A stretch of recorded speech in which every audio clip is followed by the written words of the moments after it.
കേരളത്തിലെ engineering പ്രവേശനത്തിനുള്ള പൊതുപ്രവേശന പരീക്ഷയായ KEAM rank list സംബന്ധിച്ച തർക്കങ്ങൾ സംസ്ഥാനത്തെ ഉന്നത വിദ്യാഭ്യാസ മേഖലയിൽ വലിയ ചർച്ചകൾക്ക് വഴിതെളിച്ചിരിക്കുകയാണ്. സംസ്ഥാന സർക്കാർ നടപ്പാക്കിയ മാർക്ക് ഏകീകരണ ഫോർമുലയെ ചൊല്ലിയുണ്ടായ നിയമപരമായ പോരാട്ടങ്ങളും ഹൈക്കോടതി വിധിയും സുപ്രീം കോടതിയുടെ ഇടപെടലും ഈ വിഷയത്തെ കൂടുതൽ സങ്കീർണമാക്കിയിരിക്കുന്നു. ഈ വിഷയത്തെക്കുറിച്ച് വിശദമായി അറിയേണ്ടിയിരിക്കുന്നു. ഓരോ വർഷവും ആയിരക്കണക്കിന് വിദ്യാർത്ഥികളാണ് കേരളത്തിലെ എഞ്ചിനീയറിംഗ് പ്രവേശന പരീക്ഷയായ കീം എഴുതുന്നത്. കീം പരീക്ഷയിലെ മാർക്കും അതോടൊപ്പം +2 പരീക്ഷയിലെ മാർക്കും പരിഗണിച്ചാണ് അന്തിമ റാങ്ക് ലിസ്റ്റ് തയ്യാറാക്കുന്നത്. ഈ +2 മാർക്കുകൾ കണക്കാക്കുന്നതിനായി സർക്കാർ ഒരു പുതിയ മാർക്ക് ഏകീകരണ ഫോർമുല ഈ വർഷം നടപ്പാക്കാൻ തീരുമാനിച്ചതാണ് തർക്കങ്ങൾക്ക് തുടക്കമിട്ടത്. വിവിധ സിലബസുകളിൽ പഠിക്കുന്ന വിദ്യാർത്ഥികളുടെ മാർക്കുകൾക്കിടയിലുള്ള വ്യത്യാസം നികത്തുക എന്ന ലക്ഷ്യത്തോടെയാണ് ഈ പുതിയ ഫോർമുല അവതരിപ്പിച്ചത്. സംസ്ഥാന സിലബസിൽ പഠിക്കുന്ന വിദ്യാർത്ഥികൾക്ക് CBSE, ICSE സിലബസുകളുമായി താരതമ്യം ചെയ്യുമ്പോൾ +2 തലത്തിൽ ഉയർന്ന മാർക്ക് നേടാൻ ബുദ്ധിമുട്ടാണെന്ന വാദം വർഷങ്ങളായി നിലവിലുണ്ട്. ഈ അസമത്വം പരിഹരിക്കാനും കൂടുതൽ നീതിയുക്തമായ റാങ്കിംഗ് സമ്പ്രദായം കൊണ്ടുവരാനുമാണ് പുതിയ ഏകീകരണ രീതിയിലൂടെ സർക്കാർ ലക്ഷ്യമിടുന്നത്. സർക്കാർ പുതുതായി നടപ്പാക്കിയ മാർക്ക് ഏകീകരണ ഫോർമുല ചോദ്യം ചെയ്തുകൊണ്ട് CBSE വിദ്യാർത്ഥികൾ കേരള ഹൈക്കോടതിയെ സമീപിച്ചു. ഈ പുതിയ ഫോർമുല തങ്ങളുടെ അവസരങ്ങളെ പ്രതികൂലമായി ബാധിക്കുമെന്ന് അവർ വാദിച്ചു. കേസ് പരിഗണിച്ച ഹൈക്കോടതി സർക്കാർ നടപ്പാക്കിയ പുതിയ മാർക്ക് ഏകീകരണ ഫോർമുല നിയമവിരുദ്ധമാണെന്ന് വിധിച്ചു. റാങ്ക് പട്ടിക പ്രസിദ്ധീകരിക്കുന്നതിന് തൊട്ടു മുമ്പ് പ്രോസ്പെക്ടസിൽ മാറ്റം വരുത്തിയത് ശരിയായ നടപടിയല്ലെന്നും ഇത് വിദ്യാർത്ഥികളോട് കാണിക്കുന്ന നീതികേടാണെന്നും ഹൈക്കോടതി നിരീക്ഷിച്ചു. ഹൈക്കോടതി വിധി വന്നതോടെ പഴയ ഫോർമുല പ്രകാരമുള്ള റാങ്ക് ലിസ്റ്റ് പ്രസിദ്ധീകരിക്കാൻ സർക്കാർ നിർബന്ധിതരായി. ഇത് വിദ്യാർത്ഥികൾക്കിടയിൽ വലിയ ആശയക്കുഴപ്പങ്ങൾ സൃഷ്ടിച്ചു. ഹൈക്കോടതി വിധി പ്രകാരം ജൂലൈ 11 രാത്രി സർക്കാർ പുതുക്കിയ റാങ്ക് ലിസ്റ്റ് പ്രസിദ്ധീകരിച്ചു. ഈ പുതുക്കിയ റാങ്ക് ലിസ്റ്റിൽ CBSE വിദ്യാർത്ഥികൾക്ക് വ്യക്തമായ മുൻതൂക്കം ലഭിച്ചു. ആദ്യ 100 റാങ്കുകളിൽ 79 പേരും CBSE വിദ്യാർത്ഥികളായിരുന്നു എന്നതാണ് ഇതിന് തെളിവ്. കേരള സിലബസ് വിദ്യാർത്ഥികൾക്ക് 21 റാങ്കുകൾ മാത്രമാണ് ആദ്യ 100-ൽ ലഭിച്ചത്. കോടതി റദ്ദാക്കിയ റാങ്ക് പട്ടികയിൽ ഇത് യഥാക്രമം 55, 43 എന്നിങ്ങനെയായിരുന്നു.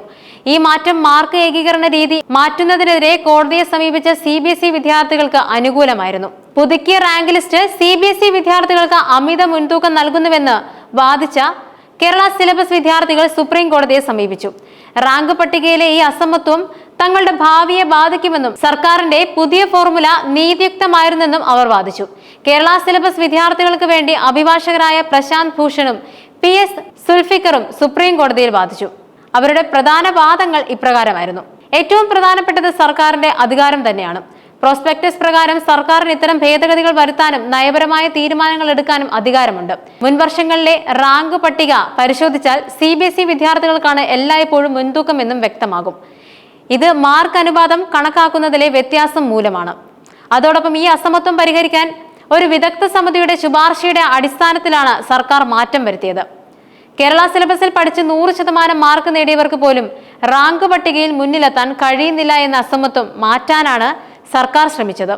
ഇതിനെ എതിർത്ത് CBSE വിദ്യാർത്ഥികൾക്ക് വേണ്ടി അൽജോ കെ ജോസഫ് വാദിച്ചു. റാങ്ക് പട്ടിക പ്രസിദ്ധീകരിക്കുന്നതിന് കേവലം 1 മണിക്കൂർ മുൻപ് മാത്രമാണ് പ്രോസ്പെക്ടസിൽ മാറ്റം വരുത്തിയതെന്നും ഇത് നിയമവിരുദ്ധമാണെന്നുമായിരുന്നു അദ്ദേഹത്തിന്റെ പ്രധാന വാദം. കേസ് പരിഗണിച്ച സുപ്രീം കോടതി സംസ്ഥാനത്തെ എഞ്ചിനീയറിംഗ് പ്രവേശനത്തിനുള്ള കീം റാങ്ക് ലിസ്റ്റ് സംബന്ധിച്ച കേരള ഹൈക്കോടതി വിധിക്കെതിരെ സർക്കാർ സുപ്രീം കോടതിയെ സമീപിക്കുന്നുണ്ടോ എന്ന് അറിയേണ്ടതുണ്ടെന്നും വ്യക്തമാക്കി. സർക്കാരിന്റെ അഭിഭാഷകനോട് ഇക്കാര്യത്തിൽ വ്യക്തത നൽകാൻ നിർദ്ദേശിച്ച ബെഞ്ച് ഹർജികൾ നാളെ പരിഗണിക്കാനായി മാറ്റി. പ്രവേശന നടപടികൾ തടസ്സപ്പെടുത്താൻ ആഗ്രഹിക്കുന്നില്ലെന്ന് കോടതി വ്യക്തമാക്കിയെങ്കിലും പ്രവേശന കാര്യങ്ങളിലെ ഈ അനിശ്ചിതാവസ്ഥ രാജ്യത്ത് ഗുരുതര പ്രശ്നം സൃഷ്ടിക്കുന്നുണ്ടെന്നും കോടതി നിരീക്ഷിച്ചു. ഓപ്ഷൻ നൽകാനുള്ള അവസാന തീയതി ഓഗസ്റ്റ് 2 ആണെന്ന് CBSE വിദ്യാർത്ഥികളുടെ അഭിഭാഷകൻ ചൂണ്ടിക്കാട്ടിയിരുന്നു. ഈ തീയതിക്ക് മുൻപ് ഒരു വ്യക്തത വരുന്നത് വിദ്യാർത്ഥികൾക്ക് അത്യാവശ്യവുമാണ്. ഈ തർക്കം 10,000-കണക്കിന് വിദ്യാർത്ഥികളുടെ ഭാവിയെയാണ് നേരിട്ട് ബാധിക്കുന്നത്. പ്രവേശന നടപടികളിലെ അനിശ്ചിതത്വം വിദ്യാർത്ഥികൾക്കും രക്ഷിതാക്കൾക്കും ഒരുപോലെ മാനസിക സമ്മർദ്ദം സൃഷ്ടിക്കുന്നുണ്ട്. സുപ്രീം കോടതിയുടെ അന്തിമ വിധി ഈ വിഷയത്തിൽ ഒരു വ്യക്തത വരുത്തുമെന്നും വിദ്യാർത്ഥികൾക്ക് നീതി ഉറപ്പാക്കുമെന്നും പ്രതീക്ഷിക്കാം. ഏത് സിലബസിൽ പഠിച്ചവരായാലും എല്ലാവർക്കും തുല്യ അവസരം ലഭിക്കുന്ന ഒരു പ്രവേശന സമ്പ്രദായം രൂപപ്പെടേണ്ടത് അനിവാര്യമാണ്.